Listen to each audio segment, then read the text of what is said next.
ZEE5 ಇರುವಾಗ ನೀವು ನಿಮ್ಮ ನೆಚ್ಚಿನ ಶೋಗಳನ್ನ ಎಂದಿಗೂ ಮಿಸ್ ಮಾಡಿಕೊಳ್ಳುವುದಿಲ್ಲ. ಅದು ಸಂಪೂರ್ಣ ಉಚಿತವಾಗಿ.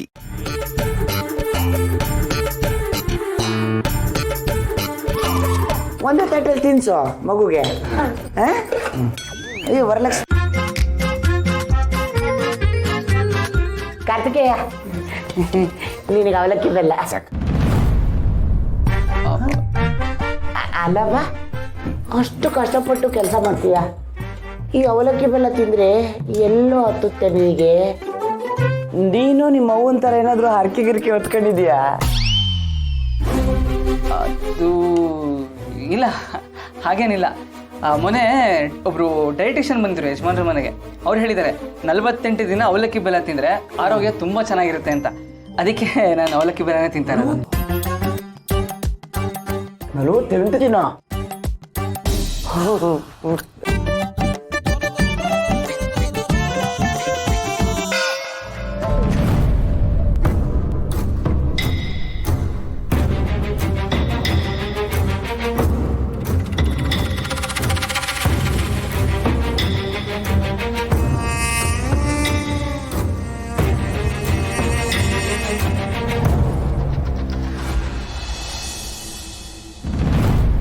ಏನಾಯ್ತಮ್ಮ, ಏನು ವಿಷಯ?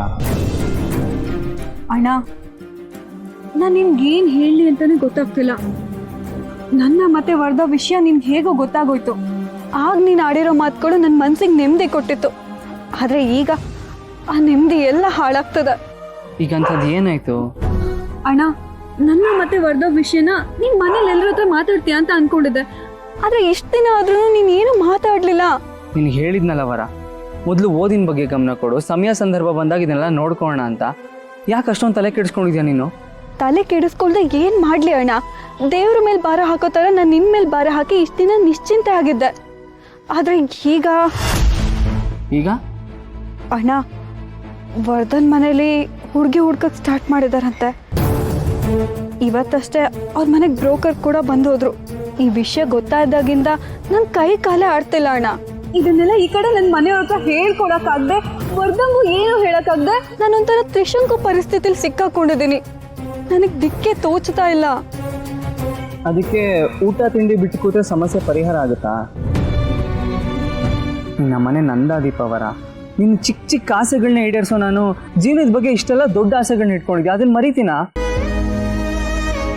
ಮದುವೆ ಅಂದರೆ ಆತ್ರದಲ್ಲಿ ಮಾಡೋ ಜಾತ್ರೆನೂ ಅಲ್ಲ, ಅವಸರದಲ್ಲಿ ತಗೊಳ್ಳೋ ತೀರ್ಮಾನನೂ ಅಲ್ಲ.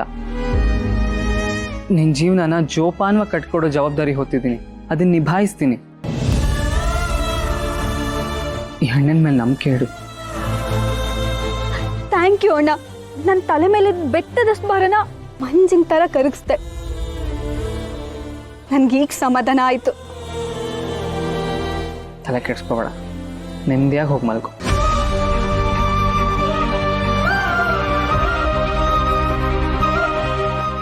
ZEE5 ಆಪ್ ಡೌನ್ಲೋಡ್ ಮಾಡಿ ಎಲ್ಲಾ ಸಂಚಿಕೆಗಳನ್ನು ಸಂಪೂರ್ಣ ಉಚಿತವಾಗಿ ನೋಡಿ.